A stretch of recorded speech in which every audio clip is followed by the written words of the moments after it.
Nous nous retrouvons pour la 5e partie de cette vidéo, donc pour poursuivre notre odyssée à travers le système solaire, jusqu'aux confins du système solaire, pour visiter Pluton et savoir un petit peu ce qu'il nous dit sur la marche du monde de cette période du début des années 70. Donc on s'était arrêté au choc pétrolier, donc on avait expliqué que l'industrie du pétrole, effectivement, s'était développée pendant la période où l'on découvrait Pluton, et donc avec le transit justement en dissonance, donc qui démarre, vous voyez, donc j'ai établi la carte du ciel au 5 octobre 1971, donc on retrouve bien Pluton à 0 degré 0, là on ne peut pas faire plus précis, donc il amorçait tout juste son transit dans le signe de la balance, et donc en fait il venait se placer au carré du cancer où on a découvert Pluton, donc la planète, l'astre, qui est étroitement associé aux richesses souterraines, et donc tout ce qui tourne autour des hydrocarbures. Et donc, comme ça a été découvert dans le signe du cancer, le signe étroitement associé aux États-Unis, donc comme vous avez pu le constater, c'est vrai que c'est les États-Unis qui, par l'intermédiaire de Pluton, donnent le la, donnent le rythme, donnent le tempo, en fait, à la marche du monde, d'une certaine manière, à travers Pluton. Et donc, Pluton, on le retrouve en balance.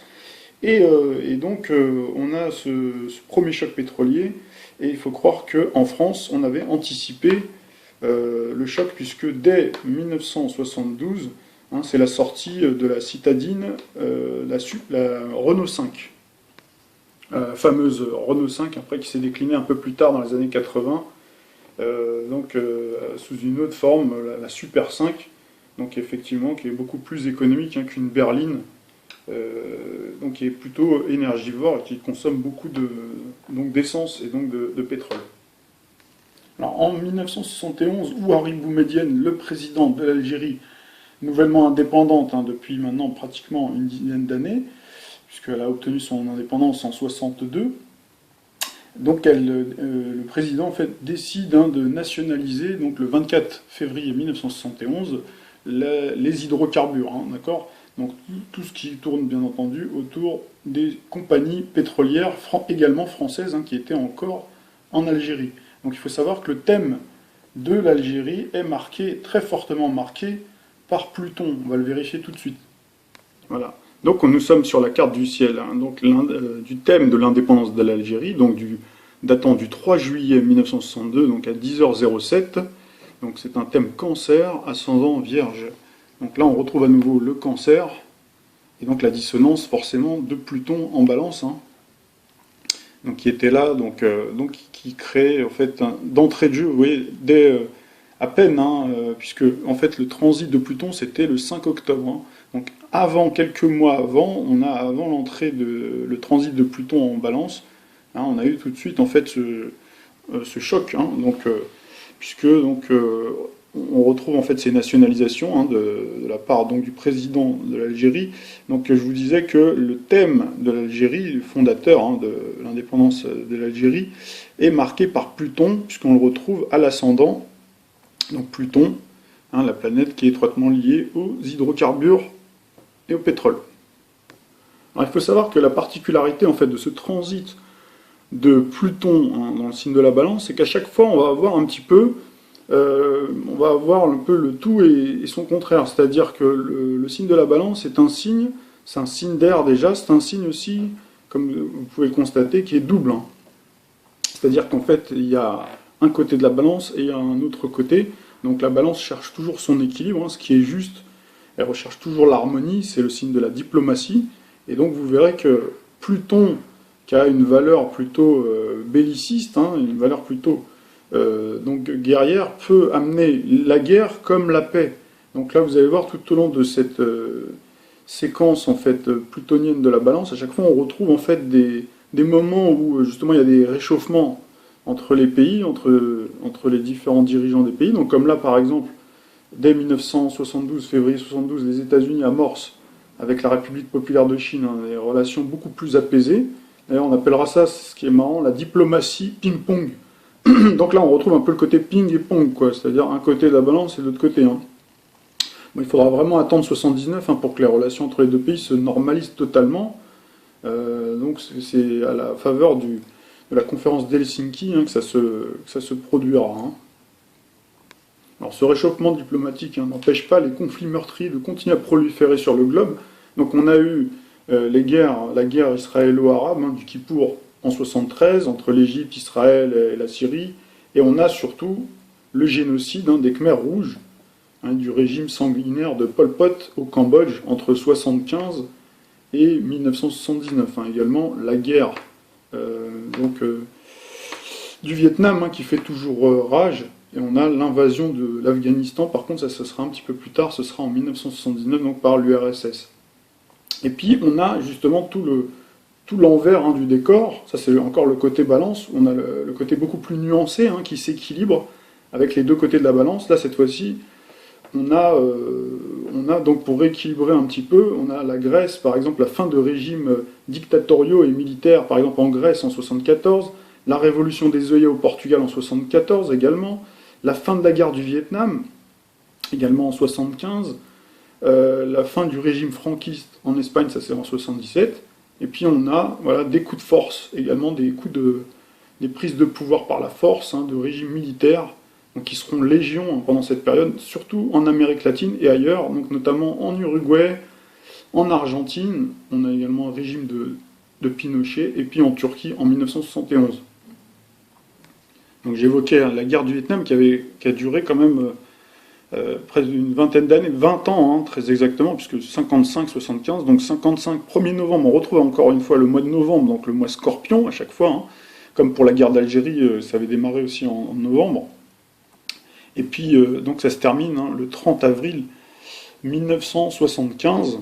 Donc c'est effectivement un sacré camouflet aussi pour les Américains. Donc là, on retrouve justement la dissonance de Pluton dans le signe de la Balance par rapport au signe astrologique du Cancer, donc le signe des États-Unis. Et donc la Balance, bien entendu, c'est le signe de la paix. Alors nous avions dit que la période plutonienne de la Vierge était vraiment très marquée par l'espionnage, et c'est vrai que cette période plutonienne de la Balance ne sera pas en reste, puisque on a donc dans l'immeuble du Watergate, siège du Parti démocrate américain, donc il y a la police qui surprend 5 personnes en train de poser des micros, et cette affaire d'espionnage semble avoir été en fait commanditée apparemment par le président américain, donc Richard Nixon, qui nie bien entendu les faits, et il finira par avouer et par démissionner de la présidence des États-Unis. Donc là, encore une fois, on retrouve un peu le camouflet aussi à la face du monde, donc d'un événement qui touche donc les États-Unis et donc la personne qui siège à la Maison-Blanche. Alors à l'inverse, en France, donc ça c'était un peu plus tôt, c'était justement à quelques semaines près du début du transit de Pluton dans le signe de la Balance, on avait le triomphe de François Mitterrand, le 11 juin 1971. Donc François Mitterrand qui est Scorpion ascendant Balance, donc ça veut dire Balance, donc on retrouve Pluton, donc il lui donne la force, le pouvoir, donc pour réussir ce tour de force au congrès d'Épinay, donc en étant élu à la tête du Parti socialiste, donc ça sera un marchepied, ça après on le saura plus tard, bien entendu, vers le pouvoir. Donc par ce tour de force-là, il a aussi siphonné le communisme qui était quand même très très puissant en France depuis la fin de la Seconde Guerre mondiale. Alors nous sommes sur la carte du ciel de François Mitterrand, donc qui était né le 26 octobre 1916 à 4h du matin à Jarnac, donc Scorpion ascendant Balance.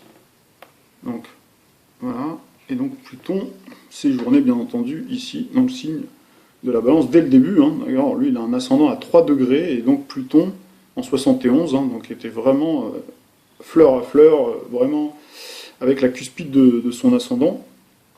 Et donc la fin du transit de Pluton en Balance, donc, qui est également le thème, enfin le signe du thème astral de la 5ème République, comme vous le savez, qui a été fondé le 28 septembre 1958 à 22h, donc marquera un changement de politique majeur avec l'arrivée, ça ce sera le 6 mai 1981, donc ça sera vraiment vers la fin du transit, puisque le transit se terminera en 1983.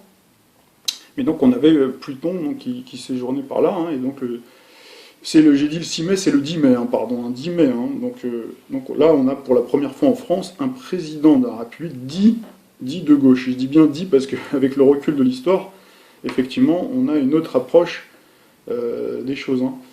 Donc en tout cas, ce dernier succède à Valéry Giscard d'Estaing, qui lui était du signe, il est toujours vivant, donc du signe du Verseau ascendant Balance. Donc Verseau, ascendant Balance, donc c'est-à-dire qu'il a bénéficié du transit, effectivement, de Pluton, puisqu'il avait été élu en 1974. Donc 1974, on avait bien Pluton qui était déjà dans le signe de la Balance, donc il lui a donné, un petit peu comme François Mitterrand, mais pour lui, c'était pour le congrès d'Épinay, donc il lui a donné cette force pour pouvoir accéder au pouvoir. Donc vous remarquerez que souvent, Pluton, c'est un petit peu tout ou rien. C'est un astre, comme vous l'avez pu le constater, qui est sans concession, en fait. Donc c'est soit vous gagnez, donc c'est la victoire totale, vous prenez vraiment le pas sur vos adversaires, donc ça vous donne une force mentale, une force psychique, une force physique également, on le verra après peut-être pour le domaine sportif, mais ça peut aussi vous faire mourir forcément, mourir politiquement, mais ça peut également vous mettre en difficulté donc dans la vie, voilà, vous mettre vraiment au pied du mur. Donc comme vous l'avez compris, donc Pluton symbolise aussi le pouvoir politique, et confère en fait, au moins pendant les 2 premières années, donc à François Mitterrand, des marges de manœuvre importantes pour apporter des réformes sur le plan social et sociétal déterminantes dans l'Hexagone, donc sous l'égide du signe de la justice, donc de la Balance, le signe de la justice sociale. Donc c'est d'ailleurs comme ça qu'on définissait donc la France. Voilà, donc on a eu la 5e semaine de congés payés, l'abolition de la peine de mort et la retraite à 60 ans. Alors la Balance, c'est aussi le signe des relations amoureuses, des unions légales et du couple. Et on retrouve donc avec Pluton. Alors il y avait Uranus et Pluton. C'est vrai qu'Uranus était déjà bien avancé si on se remet sur la carte du ciel. Voilà, on est sur la bonne. Voilà, on est sur le 5 octobre 71, d'accord. Donc on avait déjà Uranus qui était déjà à 13 degrés. Et Pluton, au moment de son entrée dans le signe de la Balance, donc 0 degré. Donc il commençait déjà à y avoir des écarts, mais on retrouve quand même toujours ces deux mastodontes, dans le signe de la Balance. Donc effectivement, c'est une période, Uranus, c'est la planète de la rénovation, de la libération, et aussi des divorces. Donc présente en Balance, c'est Pluton qui débute son transit. Donc c'est la planète des remises en question, qui remet en question d'une certaine manière les relations amoureuses, les rapports hommes-femmes. Donc ça avait déjà commencé, on l'avait vu dans la période précédente plutonienne de la Vierge, et de manière générale, donc on va voir vraiment s'amorcer de nouvelles relations hommes-femmes qui vont se préciser dans la décennie qui vont suivre. On assiste durant toute la période à une chute significative du nombre de mariages. Donc on entre vraiment dans une société de plus en plus individualiste. Donc là on retrouve l'individualisme d'Uranus, où la notion d'épanouissement personnel supplante l'union légale, pour se donner aussi... il peut y avoir aussi l'épanouissement aussi sur le plan sexuel, ça on l'avait vu sur la période précédente, où les femmes vraiment se sont affirmées, et puis il y a aussi la volonté d'exister socialement autrement que par le clan, la famille, les institutions traditionnelles, d'exister par soi-même, d'exister aussi par le travail. Les femmes aussi ont plus de pouvoir sur le plan économique, c'est-à-dire qu'elles travaillent, etc. Donc du coup, il y a cette possibilité de prendre son indépendance beaucoup plus facilement. Donc vous l'avez bien compris, il y a vraiment un cap supplémentaire qui est franchi, donc les personnes mariées n'hésitent plus à divorcer, le taux de divorce explosera, atteindra même un seuil critique. Donc sur le plan juridique, il y a aussi là on retrouve encore la notion balance, donc le signe de la loi, symbolisé par la balance. Il y a de nombreuses lois d'ailleurs qui naissent pour protéger le statut de la femme. Donc là on retrouve la symbolique vénusienne, le maître de la balance, et lui permettre de suivre la vie qu'elle veut mener en toute indépendance. Donc là on retrouve à nouveau Pluton-Uranus, qui sont bel et bien les deux astres qui bousculent les codes et les normes. Donc comme dans la période précédente, Pluton n'aime pas suivre, ne suit pas vraiment les sentiers battus, mais cette fois, dans le signe de la justice, celui de la Balance, cette tendance se grave dans les tables de la loi. Alors l'année 75, toujours avec Pluton en Balance, donc signe en fait la promulgation en France de la loi Simone Veil sur le droit à l'avortement, donc l'IVG. Et on aura également un peu plus tard, donc en 1982, vraiment à la fin du transit de Pluton dans le signe de la Balance, on aura l'homosexualité qui ne deviendra plus un délit sur le plan légal. Donc là on retrouve bien à nouveau l'idée de la sexualité, de la maîtrise de sa sexualité donc chez la femme, et puis pour l'homosexualité, donc là pareil, Pluton qui bouscule encore une fois les codes et les normes, avec également Uranus bien entendu toujours, ils se joignent, ils sont en tout cas très proches à chaque fois l'un de l'autre. Et puis après vous allez voir dans le temps, ils vont s'éloigner quelque temps. Alors sur le plan musical et culturel, on essaye un petit peu d'échapper à la morosité ambiante provoquée par le début de cette crise-là, en se déhanchant notamment sur des sons disco. Donc on a le mythique John Travolta, voilà, avec la fameuse fièvre du samedi soir, donc qui fera vraiment fureur. Donc John Travolta, de mémoire, il me semble qu'il est Verseau, et je crois qu'il a Uranus, qui est très... je suis même sûr qu'il est... c'est un Uranien, donc très marqué par Uranus, donc il est capable vraiment... Il faut savoir qu'il a appris... juste pour le film, c'était pas un danseur né, et pourtant il a vraiment excellé dans cette danse-là, et d'ailleurs beaucoup de gens, encore aujourd'hui, tentent de l'imiter, mais il n'a jamais été vraiment égalé.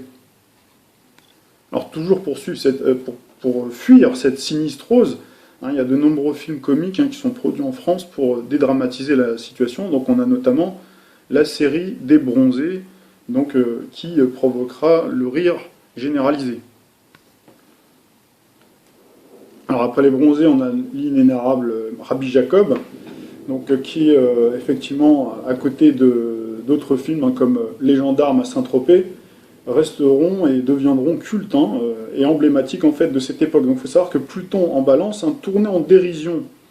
Alors pour les Bronzés, ça c'était pour les Bronzés, la romance, une notion typiquement Balance avec des personnages comme Jean-Claude Duss qui espérait conclure sur un malentendu.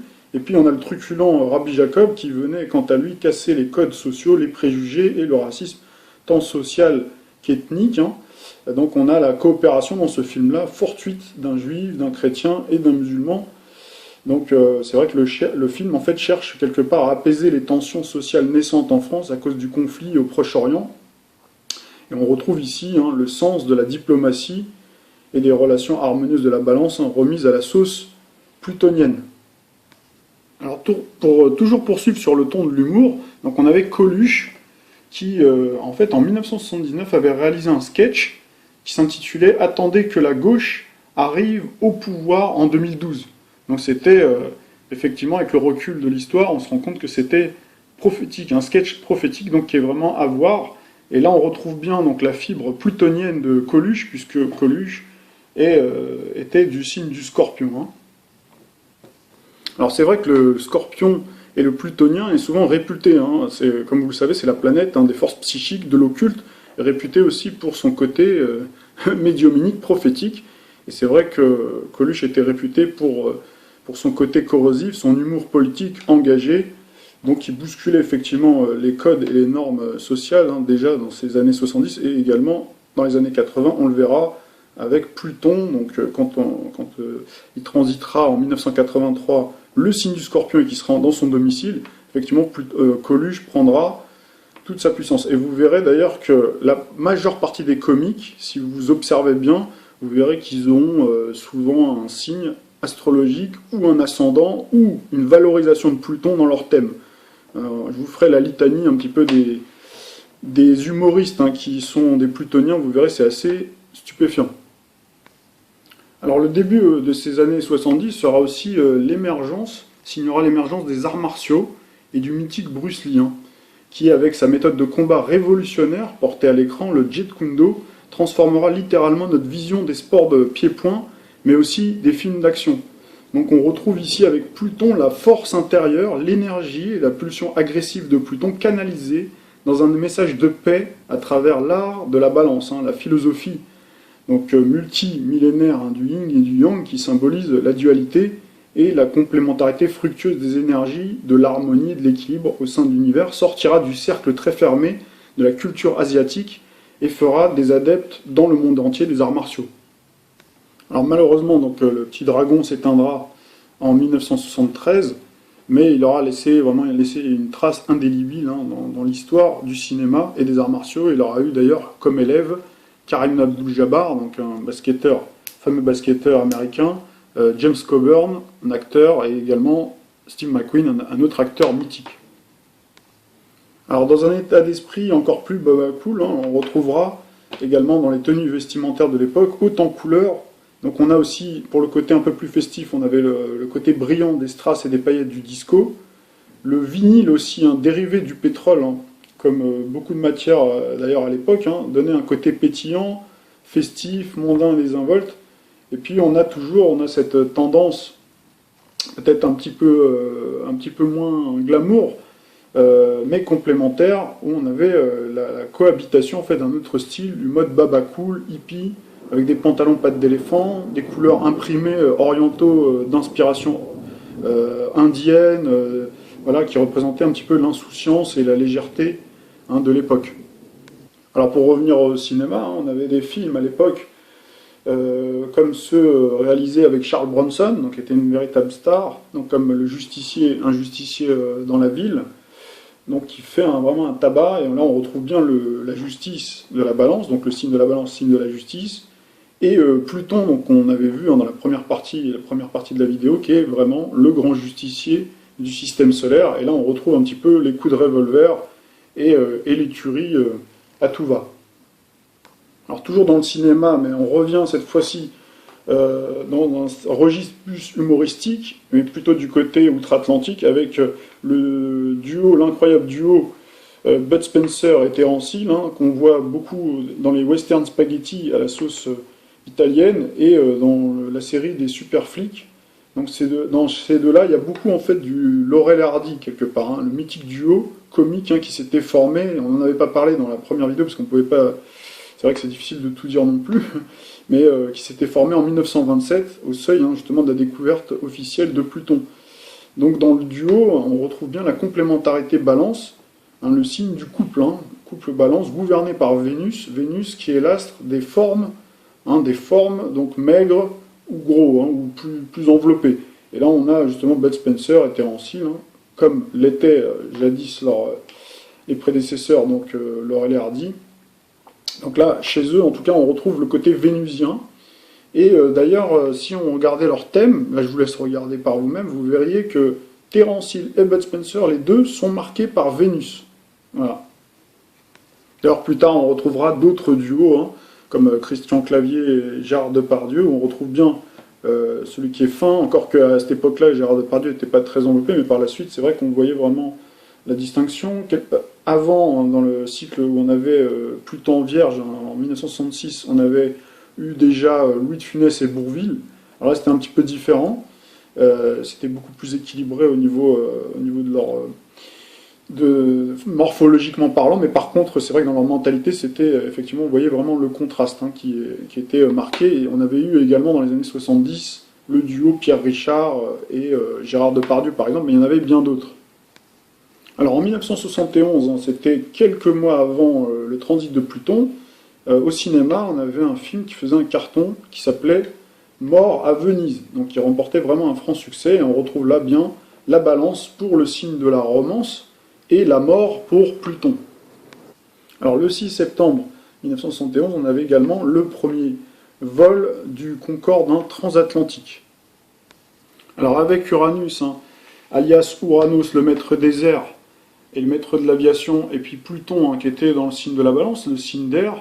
Donc on avait aussi malheureusement hein, toute une série de crashs et de catastrophes aériennes, dont une célèbre donc le 3 juin 1973 à 15h29, une autre qu'on a eue l'année suivante à Ermenonville en 1974, et encore une autre en 1977 à Tenerife. Alors là encore, hein, pour contrebalancer, c'est le cas de le dire, et conjurer ces tragédies, on aura toute une série de films catastrophes qui seront produites hein, par Hollywood avec des scénarios à suspense haletant, où la plupart du temps il y a toujours une personne hein, providentielle pour sauver les passagers et l'équipage.